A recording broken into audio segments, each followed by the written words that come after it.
Nous avons, au niveau des chrétiens, des gens qui sont chrétiens, mais qui sont des villageois. Oui. Ils sont chrétiens, mais des villageois.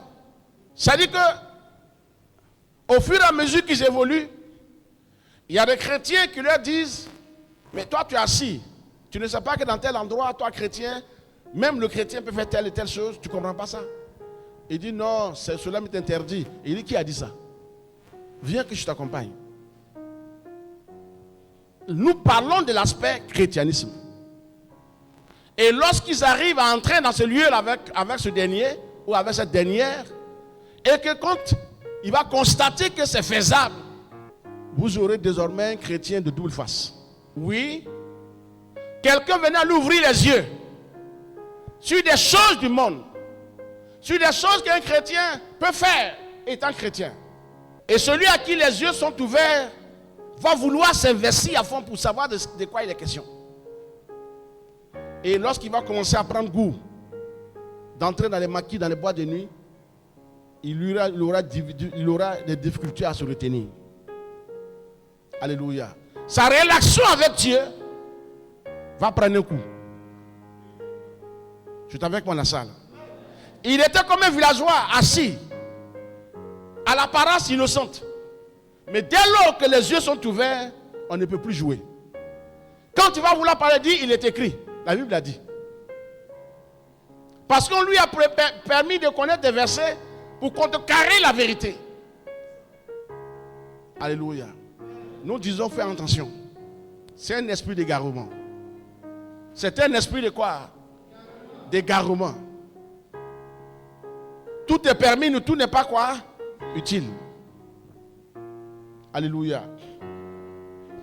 Si tu penses que tu es en Christ, comme une année de conversion, et puis quelqu'un vient d'arriver, ou quelqu'un arrive dans ta vie et te dit, je t'ai dit que ça là, ça peut se faire. Sans réfléchir aux conséquences, tu t'injectes là-dedans, ils vont t'amener à faire ce que tu n'avais pas l'habitude de faire. Et puis les conséquences seront désastreuses. Alléluia. Tu es avec moi dans la salle, hein? Écoute bien ce que je suis en train de te dire. Étant en Christ, il y a des réserves. Il y a des choses qu'on ne doit pas toucher parce que les conséquences seront dangereuses. Ce serait vraiment compliqué. Alléluia. Donc si quelqu'un arrive et te dit que tu es en Christ, que ça on peut faire. Les gens me font ça. Les pasteurs me font ça. Il ne faut pas écouter. Parce qu'ils sont en train de t'introduire dans un lieu où, quand il y aura une représailles, c'est toi qui vas payer plus le prix. Alléluia. Je vous ai dit, Dieu pardonne. C'est la punition qu'il faut avoir peur. Et malheureusement, cette punition, tu ne la partageras pas avec quelqu'un.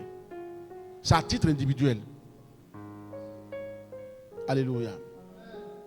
Vous avez une maman bien assise, chrétienne, de la tête à la plante des pieds, qui confesse Jésus-Christ. Attend qu'un yéyé arrive dans sa vie. Quelqu'un qui se croit avoir la lune sous son contrôle. Alléluia. Qu'est-ce qui va se passer? La bonne dame qui avait une bonne alliance avec Dieu, qui craignait Dieu, sachant que tout ce que tu sèmes, tu vas récolter, avait peur de s'aventurer dans ces endroits. Mais quelqu'un arrivera pour dire, viens. Alors, elle est comparée à un villageois qui vient d'arriver à Abidjan et qui prend la ville sur son compte. Alléluia.